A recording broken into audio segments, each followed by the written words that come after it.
কে দিল পীড়িতের বেড়া লিচুর বাগানে। সবার সাথে আমার মনে হয় আমিও ছোট বাচ্চা হয়ে গেছি। শাকিব খানের মতো একজন নায়ক এই সময়ের জন্য সম্রাট। আমরা কোনো ব্যক্তি বিশেষের সাথে কোনো করি না, মানে সম্পর্কের গান তুলি না। শাকিব খান সে তার অভিনয়ে নিজেকে ফুটায় তোলে এবং অভিনয়ের সাথে সে মিশে যায়।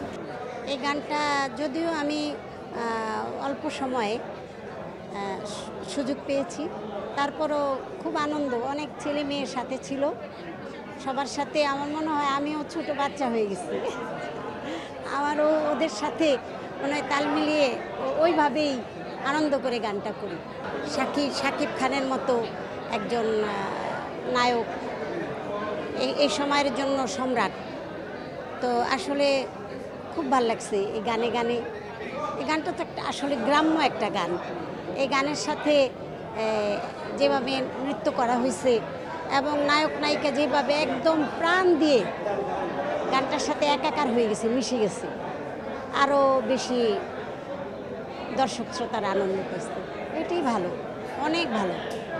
কে দিল পীড়িতের বেড়া লিচুর বাগানে, কে দিল পীড়িতের বেড়া লিচুর বাগানে।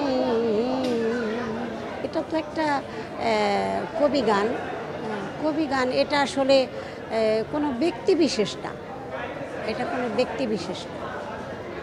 আমরা যখনই যে গান করি আমাদের গানের সাথে একটা আধ্যাত্মিকতা লুকায়ে থাকে, আধ্যাত্মিকতার রূপ থাকে। সেটা হইল গিয়া অলৌকিক, ঐশ্বরিক, সেই রূপের সাথে সেটা হলো মহাশক্তি। আমরা কোনো ব্যক্তি বিশেষের সাথে কোনো করি না, মানে সম্পর্কের গান তুলি না। যেই কথাটাই হোক, যেই গানটাই হোক, সেখানে একটা মহাশক্তির রূপরেখা আমরা সামনে নিয়ে আসি। খুব ভালো লাগতেছে। এটাই আসলে আমাদের নিজস্ব কৃষ্টি কালচার, আবেদন নিবেদন, প্রাণের কথা বলে গানে। এটাই মাটির স্বাদ। শাকিব খান সে তার অভিনয়ে নিজেকে ফুটায় তোলে এবং অভিনয়ের সাথে সে মিশে যায়। কোনো কার্পণ্যতা নাই, যতটুকু দেখেছি কোনো কার্পণ্যতা নাই। যেখানে যতটুকু পরিশ্রম, আর পরিশ্রমকে সে পরিশ্রম মনে করে না।